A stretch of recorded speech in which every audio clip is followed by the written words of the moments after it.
Under wrench, our next setup item is going to be flow. So again, if we're on the home screen, we would select wrench. Then we're going to come into item number 4, which is flow.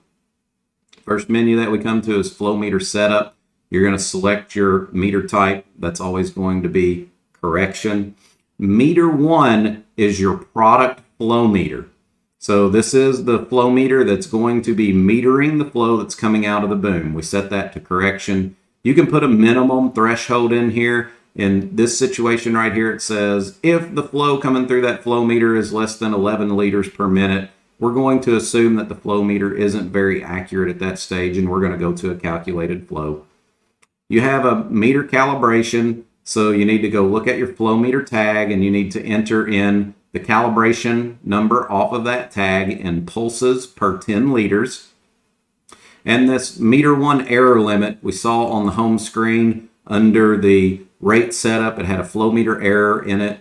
And what this right here does is you set that error limit. So with this set at 50%, it says, hey, anytime your flow meter error is greater than 50%, in other words, the flow that we calculate should be coming out of the boom is 50% different than the flow that the flow meter says is coming out of the boom, we're going to give you a warning to let you know that something's not exactly correct. Specific gravity, we're going to leave set to 1. Under that, we have meter 2 type. If you have a fill flow meter on your machine, that will be your meter 2. So meter 2 type, we leave set to transparent. We always want to be reading exactly what that flow meter sees. We're going to set that minimum threshold to 0 liters per minute. Again, you have to come in and you have to put the calibration number off of that flow meter tag into the settings and pulses per 10 liters.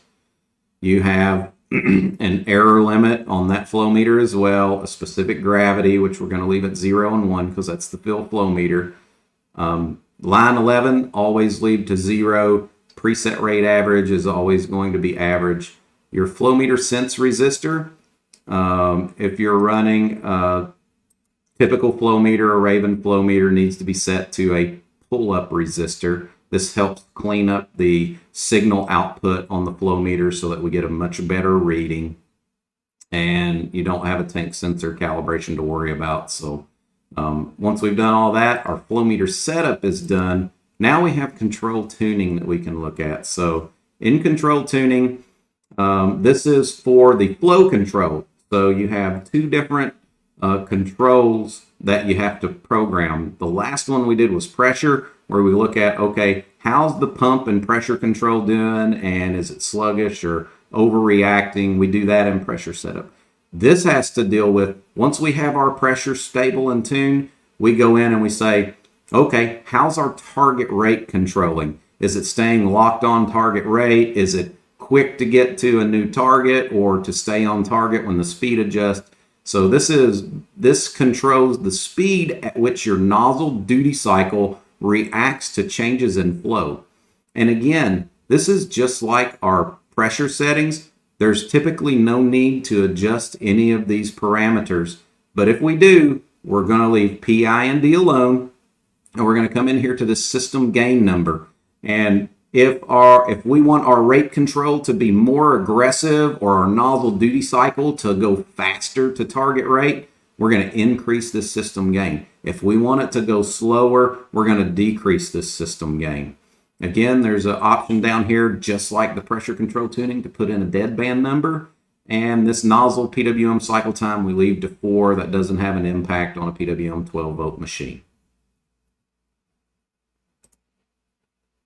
The last item that's within this menu is, it says display duty cycle or rate. So if we come out here to our home screen, you can see that this field right here is going to display what rate is actually being applied through the boom right now. On our traditional systems with PinPoint 1 and PinPoint 2, we always displayed what the duty cycle was. So if you want to run in a more legacy mode, sorry, I should have been in the flow menu there, you can actually change this rate to duty cycle. And when I come back out here to my home screen, you can see now that liters per hectare field has now changed to duty cycle, and the number that I would be reading in that box now is going to be what duty cycle percent or the average duty cycle of the system is.